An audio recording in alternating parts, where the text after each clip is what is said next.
भक्ति के माध्यम से। और जिसने भक्ति के माध्यम से परमात्मा को पा लिया तो ज्ञान तो उसे स्वतः मिल गया।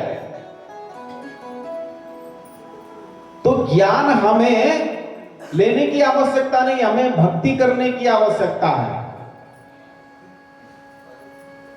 इसलिए भक्ति करो। और भक्ति में क्या है? भक्ति में हमें सर्वस्व मिल जाता है। इसलिए समस्त संत जन भक्तगण ये सब भक्ति के माध्यम से ही संसार भव सागर से पार हुए हैं, इस संसार से पार हुए हैं। इसलिए भक्ति करो, ज्ञान आ जाएगा। और जब ज्ञान आ गया, भक्ति हो गई, ज्ञान आ गया, तो फिर वैराग्य स्वतः ही आ जाएगा। और फिर लगता है ये संसार में कुछ नहीं है। तो फिर हमें उस धन से कोई मतलब नहीं है, हमें उस भूमि से, उस मकान से कोई मतलब नहीं है, क्योंकि अब तो वैराग्य आ गए।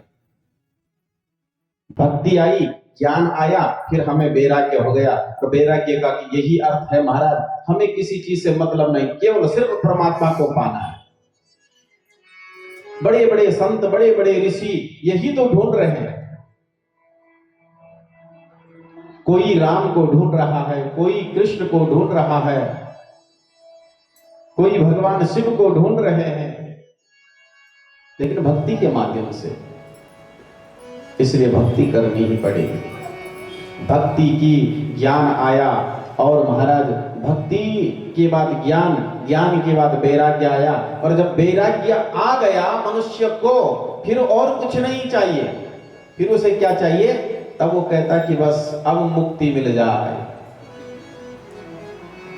और जब मुक्ति मिल जाएगी तो फिर और क्या चाहिए? फिर बार बार तो आना नहीं यहां।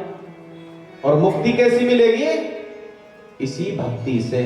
कारण क्या है? भक्ति ही है। अब आप राधा नाम जपो, कृष्ण नाम जपो, शिव नाम जपो, राम नाम जपो, दुर्गा जपो, आप किसी नाम को भी जपो, उल्टा जपो, सीधा जपो, सुबह जपो, शाम में जपो, भगवान ये नहीं कहते हैं, भगवान तो सर्वत्र है।